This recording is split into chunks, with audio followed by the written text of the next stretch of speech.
สบายดีพี่น้องมื้อนี้มาพบกับเจ๊แยมคนโกกินข้าวโตโซเรื่องไทยบ้านเนาะพี่น้องเนาะก็ถือว่าทั้งเจ๊แยมก็ถือว่ากำลังตื่นพี่น้องเอ้ยเนาะมื้อนี้ก็ถือว่าทั้ง FC ก็ถามหาหลายเนาะพี่น้องเนาะบ่ว่าอยู่ภายในหรือว่าอยู่ต่างประเทศเพิ่นก็ถามว่าเดือนนี้เป็นหยังคือบ่ค่อยเห็นเจ๊แยมเนาะเพราะว่าทั้งเจ๊แยมบ่ค่อยสิได้มาเฮือนมาซ่านเนาะเพราะว่าช่วงนี้บ่จักงานเฮือนดีเฮือนกำเนาะถือว่าครบวงจรพี่น้องเนาะซ้ำสิได้มาก็หลายมื้อหลายเว้นเนาะจนหนาสีดเบิดตอนนี้ทั้งเจแย้มก็ได้มาบังรูปหนาเนาะถือว่าเสียให้หนาตาสดใสฟื้นฟูมากคือเก่าเนาะเพิ่นว่ามื้อนี้ก็ถือว่าได้มาพักผ่อนย้อนอารมณ์จักเด็กจักหน่อยท่าขี้มเนาะ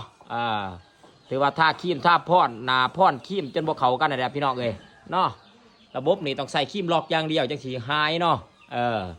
ถือว่าการแต่งตัวของเพิ่นมื้อนี้ก็ถือว่าบ่ธรรมดาพี่น้องเต็มเยเนาะมื้อนี้ก็ถือว่าได้ยินข่าวว่าบัดเนื้อเนาะเขาปลดกรรมเขาสิผูกแขนอีกนี่เพิ่นสิไปอีกพี่น้องเอ้ยมื้อนี้เนาะก็ถือว่าผูกแขน20,000ก็จนกินว่าจนหุกขี้ล้านพุ่นแหละพี่น้องเอ้ยเนาะถือว่า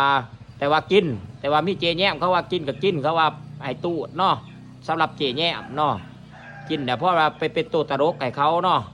ให้เขาหัวให้เขาม่วนเพิ่นเนาะ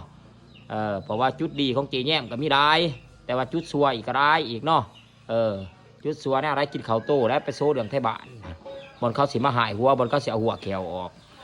พี่น้องเอ้ยถามมาคลิปนี้ก็อย่าลืมฝากกดไลค์กดแชร์กดติดตามเพื่อเป็นกำลังใจทั้งเจแย้มด้วยพี่น้องเด้อมื้อนี้ทั้งเจแย้มเปิดร้านกาแฟคือเก่าพี่น้องหลังจากปิดร้านกาแฟเดี๋ยวจังสีได้ไปงานมัดแขนเขาอยู่ขุมเนื้อเนาะขอมกขอบใจนะพ่อแม่พี่น้องหลายที่เขาส้มเขาเบิ่งกันถ่ายคลิปของเจแย้มมื้อนี้บ๊ายบายพี่น้องเจอกันคลิปต่อไปโอ้ยพี่น้องเอ้ย